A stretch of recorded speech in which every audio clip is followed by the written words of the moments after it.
क्योंकि अगर 3 तलाक होता, जितनी बार 3 तलाक बोला वो तो अलग हो गए। उनके पास क्या है, वो तो जिधर जाएंगे उधर शादी कर लेंगे। हम लोग का क्या होगा? ये सारी जो बच्चे मेरे पास आज मौजूद हैं, जिनकी मैं परवरिश कर रही हूँ, है ना, इनका पुरसा हाल लेने वाले नहीं है। जो देवबंद में बैठे हैं, नदवे में बैठे हैं, इन जैसी बच्चियों का पुरसा हाल क्यों नहीं लेते हैं आकर के? आप मौलाना लोगों ने औरतों को जाहिल बना करके उनको अपनी मुट्ठी में और अपने तरीके से चलाने के लिए अपनी तमाम कानून कर दिए। इन जैसे गरीब लोगों के घरों में किस तरह से चूल्हे जलते हैं। अगर योगी सरकार ने 2 वक्त का राशन नहीं दिया होता तो पूरे लॉकडाउन भर में कौन सा मौलाना उतर के आया, किस घर में जाकर उसने 10 किलो राशन खोला?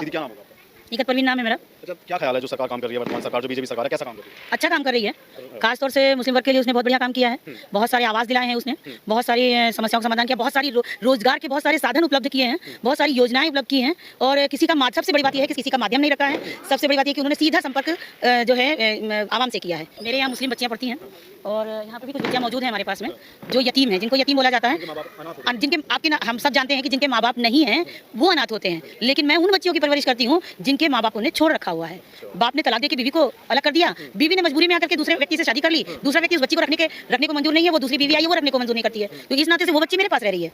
अब उसको आप अनाथ कहिए या माँ बाप वाला कहिए, ये तो अनाथ से भी बदतर हो गए हैं बच्चे। तो उस टाइम में 3 तलाक के पहले ये सारी जो बच्चे मेरे पास आज मौजूद हैं, जिनकी मैं परवरिश कर रही हूँ, है ना, इनका पुरसा हाल लेने वाले नहीं है। जो देवबंद में बैठे हैं, नदवे में बैठे हैं, इन जैसी बच्चियों का पुरसा हाल क्यों नहीं लेते हैं आकर के? क्यों उलझे हुए हैं कि 3 तलाक का मुद्दा शरीयत के खिलाफ है? कहाँ शरीयत में लिखा हुआ है? कोई कुरान में नहीं लिखा। मैं एक आलिमा हूँ, मैं बाकायदा वाला बता रही हूँ कि 3 तलाक कहीं डायरेक्ट कुरान शरीफ में नहीं लिखा हुआ है, कहीं पे भी नहीं लिखा, दावे के साथ बोलती हूँ, नहीं लिखा हुआ है।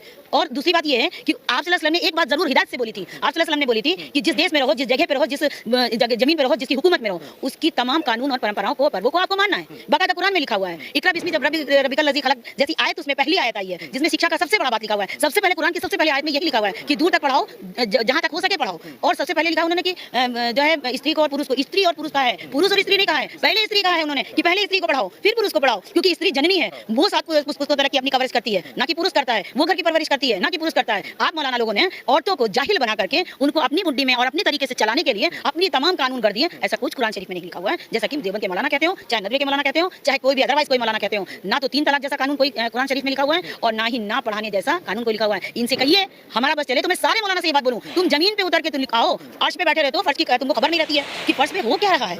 वो मौलाना तो ये भी कह रहे हैं कि बेटा बेटी एक साथ नहीं पढ़ने चाहिए, मतलब बेटा बेटी पढ़ने में क्या उन्हें परेशानी है? मैं ये बात मेरी समझ से परे है, बेटा बेटी एक साथ क्यों नहीं पढ़ सकते? बात ये है कि दिमाग में उनके कीड़े हैं, दिमाग में कीड़े हैं। बात ये नहीं है, बात वो किसी को अपनी बराबरी में खड़ा नहीं होना देना चाहते हैं, जबकि वो भूल गए हैं कि कुरान शरीफ की आयतों से ही हमने पढ़ा है कि हजरत खदीजा जैसी बिजनेस टाइकून औरत जो बराबर उसने बिजनेस किया लेडी थी, वो बिजनेस टाइकून थी।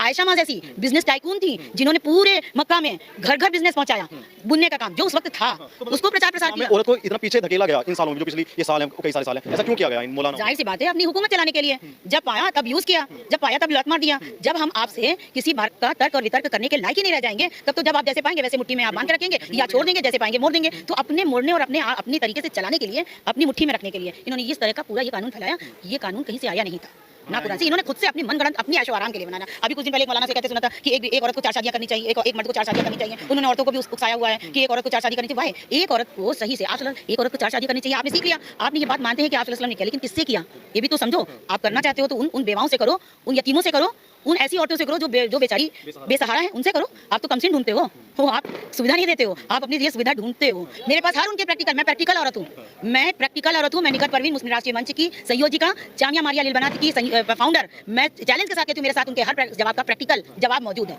दे जवाब आकर के, वो भी उतरे उस जमीन पे उतरे, वो जाए देखे जाकर के इन जैसे गरीब लोगों के घरों में किस तरह से चूल्हे जलते हैं। अगर योगी सरकार ने 2 वक्त का राशन नहीं दिया होता तो पूरे लॉकडाउन भर में कौन सा मौलाना उतर के आया, किस घर में जाकर उसने 10 किलो राशन खोला। मैं चैलेंज के साथ कहती हूँ कि अगर इन्होंने अपने भंडार खोल दिए होते तो एक मुसलमान नहीं, पूरे लखनऊ का बासिंदा एक भी भूखा नहीं रहता। लेकिन कोई उतरा नहीं उतरा, योगी सरकार ही लेकर के आई, राशन घर घर पहुंचाया। ये बुजुर्ग बेचारे हैं, चला नहीं सकते हैं, काम नहीं कर सकते, इनकी रोटी रोजी कैसे चलेगी? आपका काम नहीं है, आपका फर्ज बनता है। आप धर्म के ठेकेदार हैं तो आपका फर्ज बनता है। और फतवा निकालेंगे तो फतवा देने वाले वो कोई अल्लाह और रसूल नहीं है जो उनके फतवे को मैं मानूंगी, वो मेरे लिए खुदा नहीं है जो उनके फतवे को मैं मानूंगी। उनके सर्टिफिकेट से मैं मुसलमान हूँ, मैं उनके दिए हुए सर्टिफिकेट से मुसलमान नहीं हूँ। मैं अपने ईमान और अपने काम और अपने आप सल्लल्लाहु अलैहि वसल्लम की सुन्नतों पे अमल करके मैं ईमान वाली हूँ। अच्छा आप बताइए, तुम्हें कैसी लगती है जो वर्तमान सरकार? आप स्टूडेंट होंगी, पढ़ती होंगी, तो कैसी लगती है सरकार? मैं सब सही है, क्योंकि सबसे ज़्यादा अच्छा लगता है कि लड़कियों के बारे में बहुत अच्छी बातें होती हैं। मेरे स्कूल में कहते हैं कि जो है जितने बच्चे हैं सबको पढ़ना चाहिए, पढ़ते हैं तो उससे जो है नॉलेज मिलती है, तो अच्छा ही है। सरकार जितना करती है सब सही है। आज मदरसों को मतलब कंप्यूटर से जोड़ दिया। पहले मदरसों में इस्लाम की तालीम होती थी सिर्फ, आज मदरसों में क्या है कि वहाँ पे सामाजिक ज्ञान पढ़ाया जा रहा है, साइंस पढ़ाई जा रही है, कंप्यूटर जोड़ दिया। तो तुम जब वहाँ पे ये सुंदरता कैसी लगती है? अच्छी लगती है, खाली उर्दू थोड़ी ना, सब कुछ सीखना चाहिए, सब कुछ मिलेगा तभी तो सबसे ज़्यादा नॉलेज मिलेगी। आप मुस्लिम युवा हैं और मुस्लिम युवाओं का फ्यूचर है आप, क्योंकि अभी आप जवान है। तो ये बताइए, 3 तलाक खत्म हुआ है, इससे क्या मैसेज जाता है? अच्छा काम किया सरकार ने, खराब काम किया? अच्छा काम किया, क्योंकि अगर 3 तलाक होता, जितनी बार 3 तलाक बोला वो तो अलग हो गए। उनके पास क्या है, वो तो जिधर जाएंगे उधर शादी कर लेंगे। हम लोग का क्या होगा? हम लोग तो सिर्फ ऐसे रह जाते हैं ना।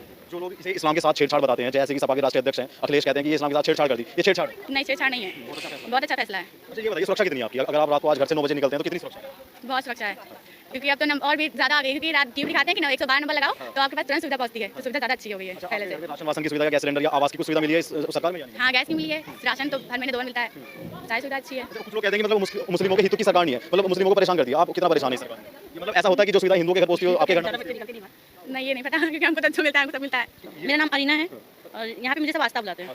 जी। अच्छा मुझे एक बात बताइए, मतलब कुछ लोग कहते हैं कि 3 तलाक इस्लाम का मामला था, मोदी को छेड़ना नहीं चाहिए था। जो प्रधानमंत्री जी ने उसमें संशोधन किया है कि भाई मुस्लिम औरतों के साथ मतलब 3 तलाक का कि 3 बार किसी ने भी तलाक बोल दिया और जो है उसका तलाक हो गया, उसमें सुधार किया है कि अब कोई 3 तलाक करेगा तो उसकी जांच होगी पहले और उस आदमी के खिलाफ कार्रवाई होगी। ये फैसला तुम्हें कैसा लगता है? ये फैसला हम सारे लोगों को, हम जितने भी लेडीज़ हैं सबको बहुत अच्छा लगा ये फैसला। और इसमें बहुत अच्छा लगता है कि उन्होंने हम लोग की तरफ से, हम लड़कियों औरतों की तरफ से जो है हम लोग की तरफ से उन्होंने हटा दिया, जो हम लोग के लिए एक बड़ी मुश्किल खड़ी हो गई थी कि आए दिन लड़कियों को तलाक मिल रहा था, छोटी छोटी बातों पे तलाक मिल जा रहा था और इसी वजह से बहुत सारी लड़कियां परेशान रहती थी, उनकी पूरी पूरी ज़िंदगी बर्बाद हो जाती थी। इसलिए मैं योगी जी को अपने दिल से धन्यवाद करती हूँ, बहुत बहुत शुक्रिया उनका कि उन्होंने हम लोग के लिए इतना सब कुछ किया। जो सुविधाएं हैं, गैस सिलेंडर या राशन आवास कुछ मिला है? जी हम जी ठीक ठाक मिलता है जी।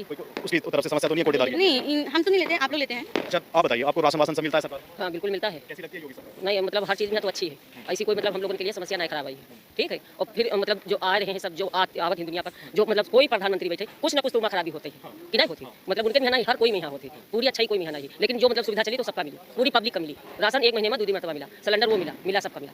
अच्छा, जैसे अखिलेश यादव की सरकार थी उसमें भी सुविधाएं मिलती होंगी? नहीं बस यही रहा कि मतलब पेंशन मिला था, तो अब पेंशन नहीं खाली बस पेंशन नहीं है, अब और सुविधाएं मिलती हाँ राशन वगैरह है, जैसे सिलेंडर है, ये चीज़ मिली। हैं। ये बताइए, जैसे अखिलेश यादव मतलब दावा ठोकते हैं कि मुस्लिम जो भी उत्तर प्रदेश के अंदर वो सारा उनका वोट बैंक है, वोट बैंक मानते हैं वो मुस्लिमों को अपना, आप अखिलेश के वोट बैंक है? ऐसा कुछ नहीं है, मतलब हमारी वोट तो सब लंघे, अपने दिल से हम आज़ाद हैं, हम जी का दिल चाहे मौका देते हैं।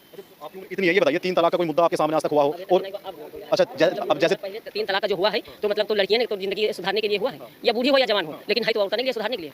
कुछ लोग इसमें मोदी को टोंट करते हैं कि भाई जो है प्रधानमंत्री ने इस्लाम के साथ छेड़छाड़ कर दी, ये इस्लाम के साथ छेड़छाड़ है, आपकी जिंदगी नहीं यह इस्लाम के लिए छेड़छाड़ नहीं है, आपकी जिंदगी सबरी है? बिल्कुल ये तो सुधरी तो है नहीं। जैसे अब हमारी लड़की नहीं, अब तुम जैसे हो शादीशुदा हो, ओके बाद सारी जिंदगी पूरी गाड़ी गुलामी करे, ऊपर से फिर तलाक दे दो, एक जुज भी बात नहीं खातिर तलाक दे दो, लड़की तो बर्बाद हो गई, तुम फिर दूसरी कर ली हो, उनकी तो जिंदगी बर्बाद हो गई, 4 बच्चे हो या 2 बच्चे हो, उनकी तो जिंदगी बर्बाद हो गई। तो ये मुद्दा बहुत अच्छा है, मोदी ने अच्छा किया है। अच्छा ही होता है अच्छा सारा। मैम आप बताइए, जो सरकार काम कर रही है क्या ख्याल है वर्तमान सरकार के बारे में बीजेपी का? बीजेपी ने जो काम किया बहुत अच्छा किया, 3 तलाक का जो मुद्दा किया था वो भी बहुत अच्छा किया, क्योंकि ये जो लेडीज़ है उनके लिए बहुत अच्छा है कि जैसे हम लोग के उसमें होता है वो चीज़ नहीं है, लेकिन जो 3 तलाक का मुद्दा जो किया था वो बहुत अच्छा डिसीजन था उनका।